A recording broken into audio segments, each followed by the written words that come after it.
Hello everyone, my name is Shenyuan Hu. I'm the founder of Joint Commonwealth Fund or JCF. Welcome to this week's JCF Weekly.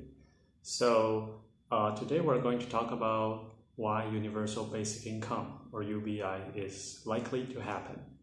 This is a topic probably on the news and from people's discussions in recent years because as automation and like AI, robotics, and even blockchain technologies are becoming more and more mature, people are now fearing that many of the jobs today will likely be replaced in the near future.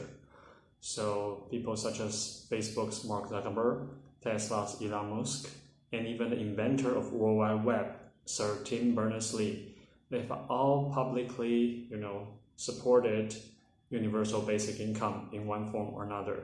There's even a US 2020 presidential candidate from the Democratic Party. His name is Andrew Yang. He also advocated for universal basic income for all Americans with a monthly support of $1,000 US. Okay, so will UBI happen or not? This is something we want to discuss today. So this is our perspective.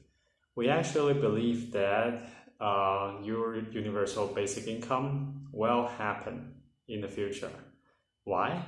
Because actually this is determined by very simple economics.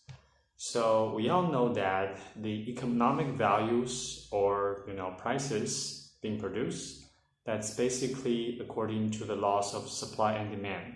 So what this means is that whenever society or members of the society has certain needs, like we all need clothing, we all need to have a house to live, need to travel, need to learn, educate, or entertainment. All these needs basically are the demands that would create basically supplied from what's called producers of whether goods or services to serve their needs. And when the producers provide their service or goods to the consumers or to the buyers, that's when economic interactions or transactions happen, and that creates the economy as we know it. So what happens is currently the majority of our consumptions are mostly material based or materialistic in a sense. What this means is that, most of the things we use nowadays or we consume are actually physical stuff like, buildings, houses, clothes, glasses, food, all these things. So, and these things pretty much you can break them down into roughly two types. One is the actual, production of the product. Okay, that's a very simplistic view. The other is the service that makes it happen so that you actually get the product. So for example, if you buy eyeglasses, there are efforts that go into the mining of the minerals, the production or the factory production of the glass itself, and also in order to purchase this, it has to be distributed to some distribution chain or to stores. So that's the service part. So both the product and the service together add up to the fact that I can wear these glasses today. And the same for many other products and services in worlds today. What's interesting though is that the production and even the service of these physical goods are going to be likely to be replaced more and more by AI and robotics technologies. Okay, so let's say, for example, the factories itself. Right now, you could employ people or human, but if it's mechanical and manual, that's something that robots might be able to do better in the future. And in terms of the transportation, the driving, the delivery to stores, these kind of things could also be replaced by automatic drivers or robotic drivers. And the service part, that's the interesting part because currently we might learn of certain things from advertisers or from basically when we're exposed to or going to malls. But these things, when AI can be involved, a lot of the service-oriented stuff that goes into this might also be supplemented by the artificial intelligence.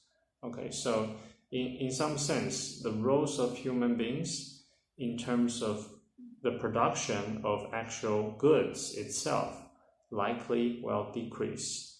And what this means is that many of the jobs currently associated with the production of these material goods will, in a sense, be lost to machineries, because the machines can be cheaper, faster, and they don't ask for a raise, they don't have emotions, they don't fight, okay, they don't go on the streets.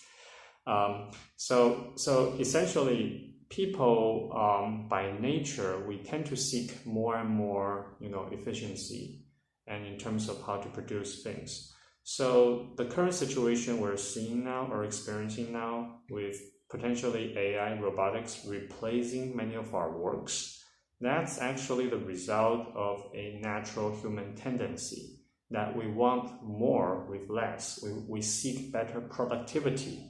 Okay, so in a sense, it's not something, that's that we can avoid, because it's really human nature that's driving all this. So what happens is when a lot of these jobs are replaced, then that will create some vacuum, for the manpower. Now you ask, so what are people good for? So naturally, what we have to do in terms of jobs, that will be things that something machines cannot do as better as us. So these are, caring for people like elderly or young children. It could be creativity, inventions, scientific explorations, entrepreneurship, mental consult or psychological consulting service.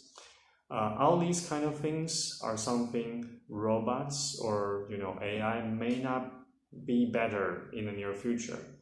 So the question now becomes is whether we will have increased demands of these non-physical goods or services. Because if as a society, if we still have the majority of our consumptions in the material things or materialistic consumptions, then that's a demand that will be increasingly better taken care of by the AI and robotics and robots, and not us. Okay, they are going to be automated. So there are two scenarios we're foreseeing, and both are good actually.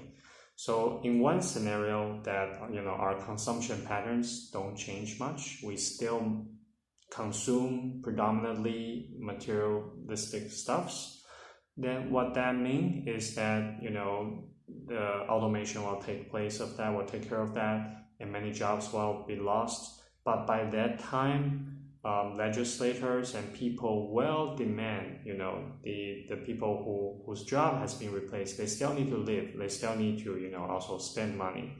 So what's likely to happen is that, laws will be passed to enable something such as basic income, to allow the people still be able to live and be able to spend, to serve their own demands. That what also is needed in order for, the production to be valuable, which is you need to have demands. Otherwise, there's not going to be, meaning in terms of productions. And the other thing is, on the other hand, if societies can move toward a more, emotional, spiritual, or psychologically oriented, with those kind of demands and growth. For example, the demand for personal growth and learning. Okay, if that's something that there's going to be increasing demand of, then we as humans, we will still have jobs, because those are the jobs we can do better than the machines, and that will be in some demand. Okay.